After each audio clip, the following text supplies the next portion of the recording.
അലൈക്കും. ഇന്നത്തെ വീഡിയോയിലേക്ക് കൂട്ടുകാർക്ക് എല്ലാവർക്കും സ്വാഗതം. ഇന്നത്തെ വിശേഷം എന്ന് വെച്ചാൽ ഇന്ന് സൺഡേ ആണ്. ഇന്ന് രാവിലെ തന്നെ കുറേ പണികളൊക്കെ ആയിരുന്നു. പിന്നെ ചെടികൾ റീപോട്ടിങ്, പിന്നെ വളം കൊടുക്കൽ, അങ്ങനെയൊക്കെ. അപ്പം ഞാൻ വിചാരിച്ചു എൻ്റെ കൂട്ടുകാർക്കും കൂടി ഷെയർ ചെയ്യാമെന്ന്. റീപോട്ടിങ് ഒന്നും ഷെയർ ചെയ്യാൻ പറ്റിയിട്ടില്ല. കാരണം എന്താണെന്ന് വെച്ചാൽ റീപോർട്ട് ചെയ്യുമ്പോൾ വീഡിയോ എടുക്കാൻ ഞാൻ തന്നെയാണ് വീഡിയോ എടുക്കൽ, എഡിറ്റ് ചെയ്യൽ എല്ലാം. അപ്പം തന്നെ റീപോർട്ട് ചെയ്യുമ്പം തന്നെ വീഡിയോ എടുക്കാനൊന്നും പറ്റില്ലല്ലോ. അതുമല്ല സ്റ്റാൻഡ് ഒന്നുമില്ല, ഞാനിങ്ങനെ കയ്യിൽ പിടിച്ചിട്ടാണ്, ഫോൺ പിടിച്ചിട്ടാണ് വീഡിയോ എടുക്കുന്നത്. പിന്നെ ചെറിയ സെൽഫി സ്റ്റിക്ക് ഉണ്ട്, പിന്നെ അതിൽ കുക്കിംഗ് എല്ലാം ചെയ്യുമ്പം എടുക്കുമെന്നല്ലാതെ ഈ ചെടിൻ്റെ പരിപാടിയെല്ലാം നമുക്ക് വലിയ സ്റ്റാൻഡ് തന്നെ വേണ്ടേ. ഇൻഷാ അല്ലാഹ് അതൊക്കെ വാങ്ങിക്കണം. അപ്പം ഞാൻ കൂട്ടുകാർക്ക് ഒരു സംഭവം കാണിച്ചു തരാം. ഞാൻ കുറേ ആയി വിചാരിക്കുന്നു, 2 വർഷമായി വിചാരിക്കുന്നു അതൊന്ന് റിപ്പോർട്ട് ചെയ്യണം. പിന്നെ ബ്രൂണിങ് ചെയ്ത് കൊടുക്കണം. നിങ്ങൾക്കിപ്പോൾ ഏകദേശം പിടികിട്ടിയിട്ടുണ്ടാവും എന്താണെന്ന് വെച്ചാൽ നമ്മളെ അഡീനിയാണ്. അപ്പം ഇന്ന് ഞാൻ റിപ്പോർട്ടിങ് ചെയ്തു. ഇനി 1 മാസം കഴിഞ്ഞിട്ട് ബ്രൂണിങ് ചെയ്യാനും എന്ന് വിചാരിക്കുന്നു. അപ്പം ഇതാണ് എൻ്റെ റിപ്പോർട്ടിങ് ചെയ്ത അഡീനിയം. മാഷാ അല്ലാഹ് നല്ല പോലെ കോഡെക്സ് എല്ലാം വന്നിട്ടുണ്ട്. എന്നിട്ട് ഞാനിത് റീപോർട്ട് ചെയ്തു. റീപോർട്ട് ചെയ്യുമ്പോൾ ഞാൻ ഇട്ട് കൊടുത്തത് നല്ലപോലെ മണൽ, കുറച്ച് മണ്ണ്, ചാണകപ്പൊടി, പിന്നെ നമ്മുടെ ചായപ്പൊടിൻ്റെ മട്ടില്ല, ചായ ആക്കിയതിൻ്റെ അത് ഉണക്കിയിട്ട് അതൊക്കെ ചേർത്ത് കൊടുത്തു. പിന്നെ അടിയിൽ കല്ലിട്ടു. പിന്നെ അതിൻ്റെ മുകളിൽ പോട്ടി മിക്സെല്ലാം ഇട്ടിട്ടാണ് ഞാൻ നട്ടിട്ടുള്ളത്.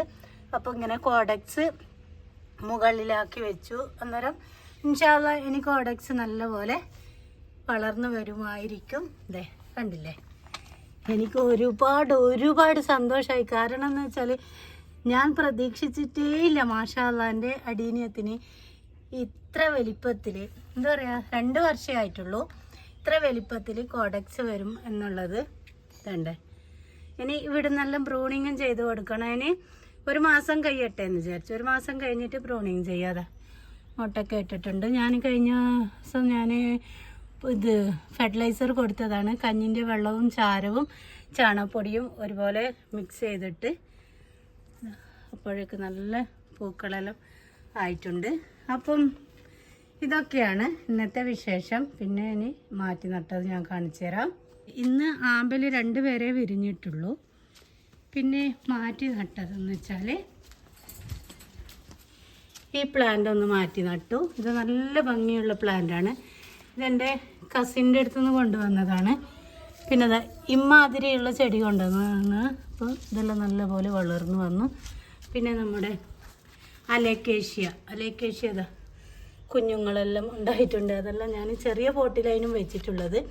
അപ്പം ഈ പോട്ടിലേക്ക് മാറ്റി കൊടുത്തു. പിന്നെ ഇതിൻ്റെ എല്ലാം മണ്ണൊക്കെ കളിച്ചിട്ടു. പിന്നെ ഇതൊരു അലേക്കേഷ്യ പോലെ തന്നെ ഒരു ചെടിയാണ്. അപ്പം ഇത്രയൊക്കെയാണ് ഞാൻ ഇന്ന് മാറ്റിയിട്ടുള്ളത്. നിങ്ങളോട് ഒരു കാര്യം പ്രത്യേകം പറയാം ഗൈസ്, നമ്മൾ ഈ അഡീനിയം പ്രൂൺ ചെയ്യുമ്പോഴും പിന്നെ റീപോർട്ടിങ് ചെയ്യുമ്പോഴും ഫംഗൽ ഇൻഫെക്ഷൻ വരാതിരിക്കാൻ വേണ്ടിയിട്ട് ഏതെങ്കിലും ഒരു ഫംഗിസൈഡ് യൂസ് ചെയ്യണം കേട്ടോ. ഞാനിവിടെ സാഫാണ് യൂസ് ചെയ്തത്. പിന്നെ അതില്ലെങ്കിൽ മഞ്ഞൾപ്പൊടി അങ്ങനെയൊക്കെ ചെയ്യാമെന്നാണ് ഞാൻ ചിലവരൊക്കെ പറയുന്നത് കേട്ടിട്ടുള്ളത്. അപ്പം ഞാൻ സാഫാണ് ഇവിടെ യൂസ് ചെയ്തത്.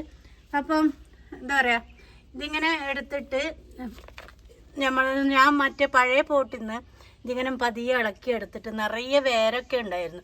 അതെല്ലാം നല്ല വെള്ളം വെച്ച് കഴുകിയിട്ട് നമുക്ക് വേണ്ടാതെ വേരൊക്കെ കട്ട് ചെയ്തിട്ട് പിന്നെ 1 മണിക്കൂർ സാഫിൽ, ഒരു ബക്കറ്റിനകത്ത് കുറച്ച് സാഫും പിന്നെ നല്ലോണം വെള്ളവും ചേർത്തിട്ട് സാഫിൽ ഇങ്ങനെ തന്നെ മുക്കി വെച്ചു.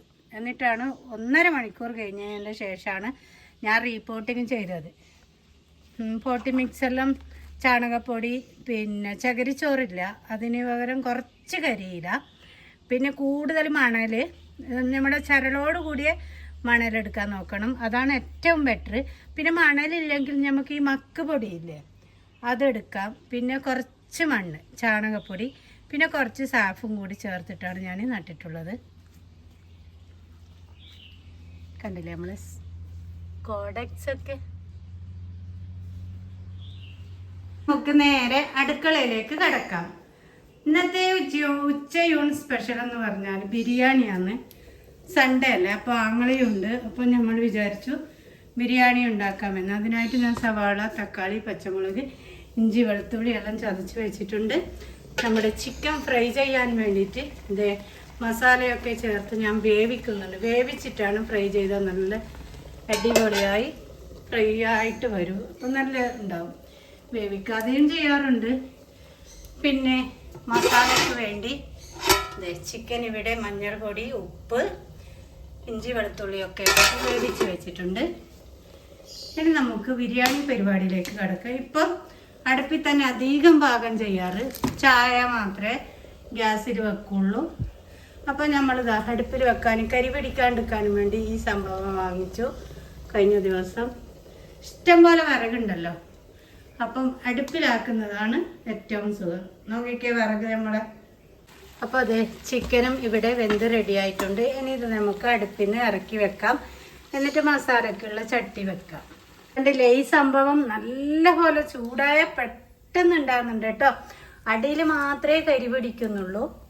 അപ്പം നമുക്ക് മസാലക്ക് ചട്ടി വെച്ച് പെട്ടെന്ന് ഉണ്ടാകും. അതുകൊണ്ടാണ് ഞാൻ ഇന്ന് കൂട്ടുകാർക്ക് ബിരിയാണി നമ്മുടെ വിറകടുപ്പിൽ നിന്ന് റെഡിയാക്കുന്നത് ഷെയർ ചെയ്യാമെന്ന് വിചാരിച്ചത്. പിന്നെ പ്രത്യേകിച്ചിട്ട് ഞാൻ എൻ്റെ ചെടികളൊക്കെ റിപ്പോർട്ട് ചെയ്തതും അടീനിയം എനിക്ക് ഏറ്റവും ഇഷ്ടപ്പെട്ടത്, എനിക്ക് ഏറ്റവും സന്തോഷമായത് അടീനിയത്തിൻ്റെ കോഡെക്സ് കണ്ടപ്പോഴാണ്.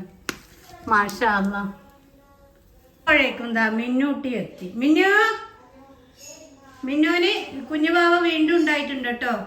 ഇത് 5ാമത്തെ ഡെലിവറിയാണ്. മിന്നു, നമ്മള് മിന്നുവിന്റെ കുഞ്ഞുങ്ങളെ ഇതുവരെ കണ്ടിട്ടില്ല. അട്ടത്താണ് മിന്നു,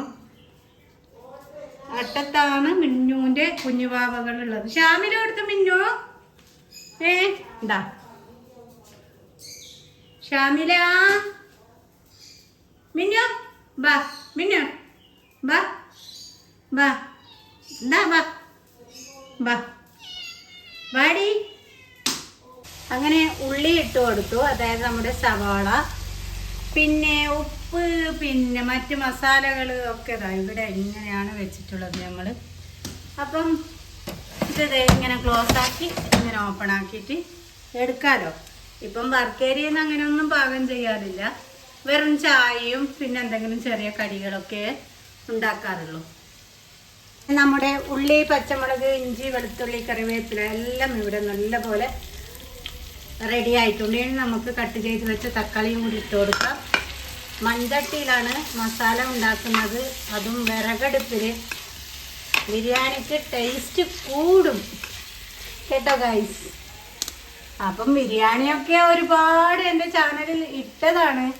എങ്കിലും ഇന്ന് അടുപ്പിൽ പാകം ചെയ്യുമ്പോൾ, ബിരിയാണി പാകം ചെയ്യുമ്പോൾ അത് കൂട്ടുകാർക്ക് ഷെയർ ചെയ്യാമെന്ന് വിചാരിച്ചിട്ടാണ് നിങ്ങൾക്ക് ഷെയർ ചെയ്യുന്നത് കേട്ടോ. അപ്പോൾ അതേ നമ്മുടെ മസാല ഇവിടെ റെഡിയായി. ഇനി പൊടികൾ ചേർത്ത് കൊടുക്കാം. മഞ്ഞൾപ്പൊടി, മല്ലിപ്പൊടി, ഗരം മസാലപ്പൊടി ചേർത്ത് കൊടുക്കാം. ഇച്ചിരി കുരുമുളകും ചേർത്തിട്ടുണ്ട് കേട്ടോ. ഇനി ഇതെല്ലാം കൂടി നല്ലപോലെ മിക്സ് ചെയ്ത് കൊടുക്കാം.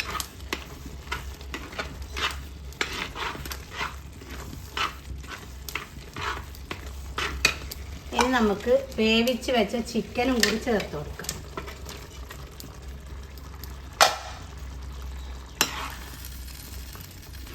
അങ്ങനെ നമ്മുടെ മസാല എത്ര പെട്ടെന്ന് റെഡിയായി നോക്കിക്കേ.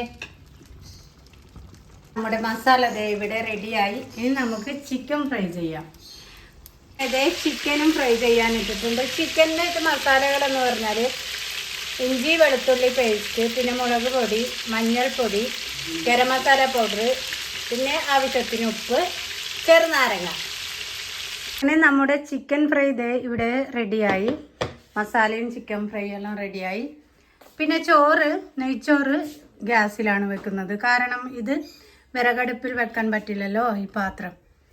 അപ്പം നെയ്ച്ചോറും ഇവിടെ റെഡി ആയിക്കൊണ്ടേയിരിക്കുകയാണ് ഗൈസ്. അങ്ങനെ നമ്മുടെ ബിരിയാണിയും ഇവിടെ റെഡിയായി. ഞാൻ ദമ്മിട്ട് വെച്ചിട്ടുണ്ട്.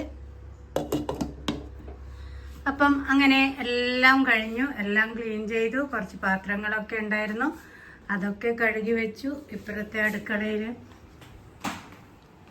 അടുപ്പും എല്ലാം ക്ലീൻ ചെയ്ത് വെച്ചു, ചൂടുവെള്ളത്തിന് വെച്ചു. അപ്പോൾ ഇന്നത്തെ വീഡിയോ കൂട്ടുകാർക്ക് എല്ലാവർക്കും ഇഷ്ടപ്പെടുവാണെങ്കിൽ തീർച്ചയായും ലൈക്ക് ചെയ്യുക, ഷെയർ ചെയ്യുക, ഒപ്പം ചാനൽ ഒന്ന് സബ്സ്ക്രൈബ് ചെയ്ത് സപ്പോർട്ട് ചെയ്യാൻ മറക്കല്ലേ. ഓക്കെ, ബൈ, അസ്സലാമു അലൈക്കും.